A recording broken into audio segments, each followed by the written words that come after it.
Hello my दोस्त, आपके अपने YouTube channel CMC online classes में बहुत बहुत स्वागत करता हूं। इस चैप्टर 5 का समांतर श्रेणी का ऑब्जेक्टिव क्वेश्चन जो 2026 के लिए बिहार बोर्ड के लिए बहुत बहुत इंपॉर्टेंट रहने वाले हैं। चलिए, पहला नंबर क्वेश्चन है, कहते हैं किसी AP का प्रथम पद 4 तथा सर्वनांतर अगर -3 है तो इसका नौवां पद क्या होगा। तो AP मतलब क्या होता है, अर्थमेटिक प्रोग्रेशन होता है, जिसका मतलब हिंदी में होता है समांतर श्रेणी बोलते हैं। समांतर श्रेणी को हम लोग शॉर्ट में क्या बोलते हैं, AP बोलते हैं। तो प्रथम पद आपका 4 है, तो प्रथम पद को देखिए लिखा हुआ है 4, मतलब A, प्रथम पद को A से दर्शाते हैं, A बराबर 4 है, और सर्वनांतर को हम लोग D से दर्शाते हैं, D कितना -3 है। तो बोल रहा है T9 मतलब नौवां पद, तो नौवां पद पूछ रहा है तो इसका होता है फार्मूला A + 8D होता है, ठीक है। तो A का मान कितना लिखा हुआ है, तो 4 लिखा हुआ है, 8, और D कितना लिखा हुआ है आपका -3 लिखा हुआ है। तो 4 + 8 -3 से गुना करें तो कितना आ जाएगा, -24 हो जाएगा, और प्लस -24। अगर 4 में से अगर -24 को घटाएंगे तो आपका -20 हो जाएगा। ऑप्शन नंबर C हो जाएगा। ए का ऑप्शन नंबर क्या हो जाएगा, C हो जाएगा। सेकेंड नंबर देखिए, समांतर श्रेणी का सर्वांतर होता है। सर्वांतर धनात्मक भी हो सकता है, समांतर श्रेणी का ऋणात्मक भी हो सकता है और शून्य भी हो सकता है, तो इसमें से आपका सभी हो जाएगा, है ना। समांतर श्रेणी में चाहे धनात्मक हो, ऋणात्मक भी आ सकता है, 0 भी आ सकता है, और इनमें सभी हो जाएगा। AP अगर 2, 7, 12 ... का 10वां पद क्या होगा। तो इसमें भी देखिए आपका जो है A आपका लिखा हुआ है 2, तो A की जगह 2 हो जाएगा, और सर्वांतर निकालना है, D निकालना है, तो दूसरे पद में से पहले पद घटा दीजिए, तो 7 में से अगर 2 जाएगा तो बच जाएगा कितना, 5 आ जाएगा। और कह रहा है कि TN निकालिए, तो T10 बराबर क्या हो जाएगा, A + 9D हो जाएगा। जितना पद पूछेगा उसे क्या करेंगे, एक माइनस कर देंगे। यहाँ पर पूछ रहा था T9, तो A + 8D हो जाएगा, 9 पूछेगा तो 8D हो जाएगा, और TN पूछेगा तो 9D हो जाएगा। ये घटा के लिखेंगे तो A का जगह कितना हो जाएगा आपका 2 हो जाएगा, और 9 × D कितना होगा 5, तो 2 + 9 = 45, 45 से 2 कितना होता है 47। तो ऑप्शन नंबर हो जाएगा C। तीसरा का ऑप्शन नंबर क्या हो जाएगा, C हो जाएगा।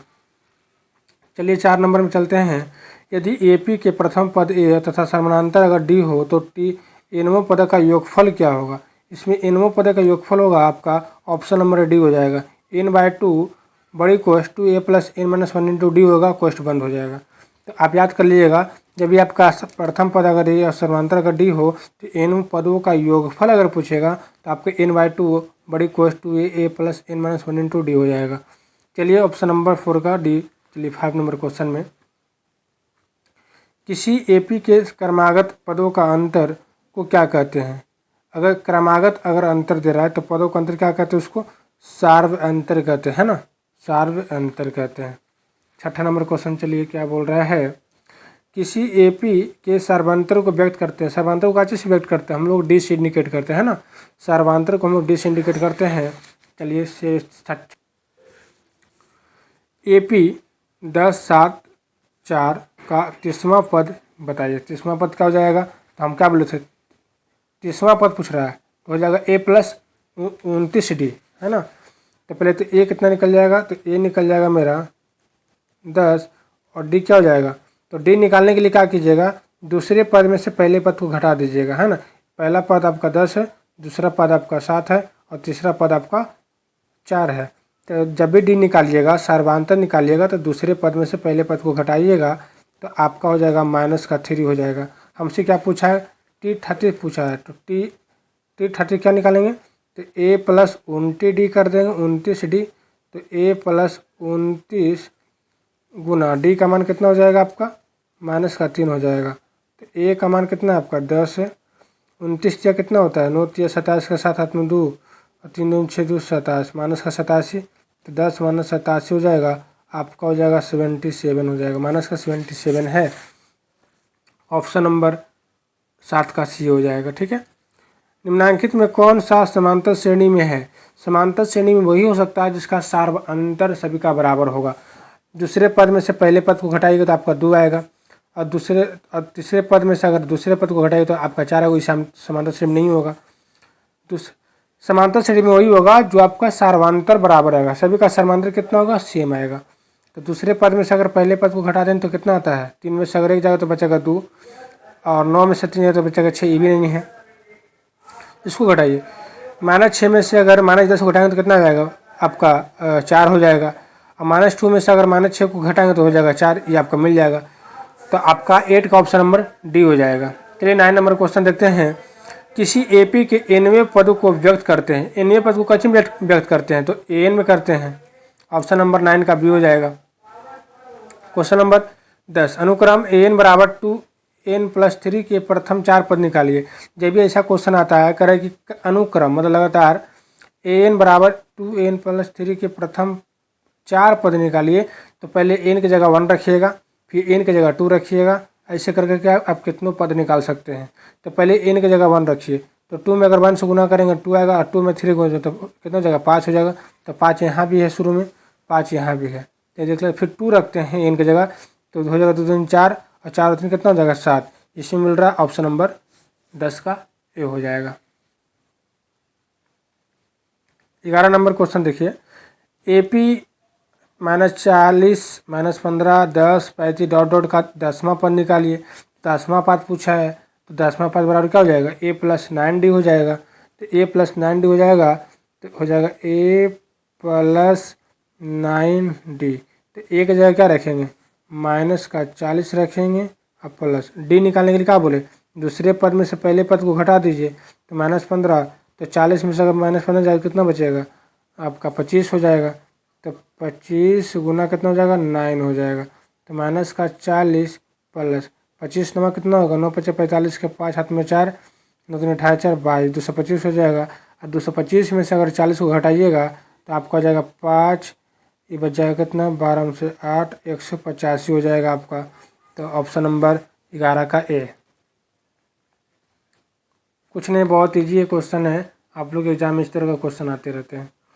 यदि एपी का प्रथम पद ए तथा सर्वांतर अगर डी हो तो nवां पद निम्नलिखित में से कौन सा होगा। तो देखिए जान लीजिए, nवां पद बराबर क्या होता है a + n - 1 × d होता है, a + n - 1 × d होता है। याद कर लीजिएगा, nवां पद बराबर क्या होता है a + n - 1 × d होता है। 12 का ऑप्शन नंबर ए हो जाएगा। चलिए, AP 4 10 16 22 28 डॉट डॉट का सर्वांतर क्या होगा। सर्वांतर निकालने मतलब डी पूछ रहा है, तो हम क्या बोले थे, डी निकालने के लिए पहले दूसरे पद में से पहले पद को घटा दीजिए। तो 10 में से अगर 4 जाएगा तो कितना बचेगा 6 बचेगा। तो ऑप्शन नंबर यदि AP के प्रथम पद अगर 2 है, ठीक है, मतलब a दिया हुआ है कितना a बराबर दिया हुआ है 2, और सर्वांतर मेरा 3 है, मतलब d दिया हुआ है कितना 3 है ना।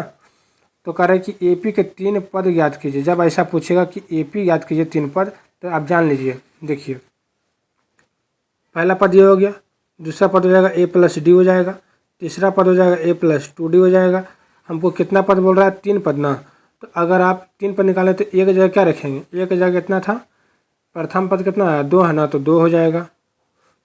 दूसरा पद निकालना है तो a में और d जोड़ना पड़ेगा। a में क्या करना पड़ेगा सर्वांतर को जोड़ना पड़ेगा, दूसरा पद निकल जाएगा। तो कितना था a कितना था 2 था, सर्वांतर कितना था 3 था, तो 2 और 3 कितना हो गया 5 हो गया। फिर आपको आगे a + 2d करना, अगला पद निकालना है। तो a का मान कितना था 2 और d का मान कितना था 3, तो 3 दूनी 6, 2 कितना हो गया 8। इसका मतलब 2 5 8, ये आपका 3 को पद निकल गया कितना 2 5 8। 14 का ऑप्शन नंबर बी हो जाएगा। 15 ये AP 4 10 16 22 28 का सर्वांतर बताइए। तो मतलब डी पूछ रहा है, तो डी बराबर क्या होता है दूसरे पद में से पहले पद को घटा दीजिए।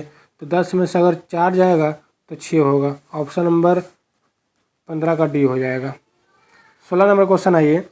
1 4 7 10 डॉट डॉट के 18वें पद का मान क्या होगा। 18वें पद पूछा है तो आप क्या कर दीजिएगा a + 17d निकाल दीजिएगा, है ना, ये घटा के तो 17d। a का मान कितना हो जाएगा आपका 1 हो जाएगा प्रथम पद, और +17 गुना d कितना हो जाएगा, d निकालने के जानवे करते हैं, दूसरे पद में से पहले पद को घटा देते हैं।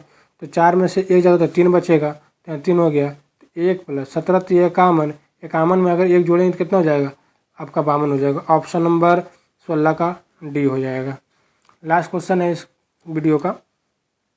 किसी AP का 10वां पद निम्न में से कौन सा होगा। 10वां पद पूछा है, तो 10वां पद क्या बोले थे कि 10वां पद पूछेगा तो a + 9d हो जाएगा, मतलब एक घटा के लिखेंगे तो a + 9d हो जाएगा। 17 का option number D. I hope आप इस वीडियो को पूरा देखेंगे। वीडियो पर कमेंट जरूर कीजिएगा वीडियो कैसा लगा, अगर आप वीडियो पर अगर चैनल पर पहली बार आए हैं तो चैनल को सब्सक्राइब करके बेल आइकन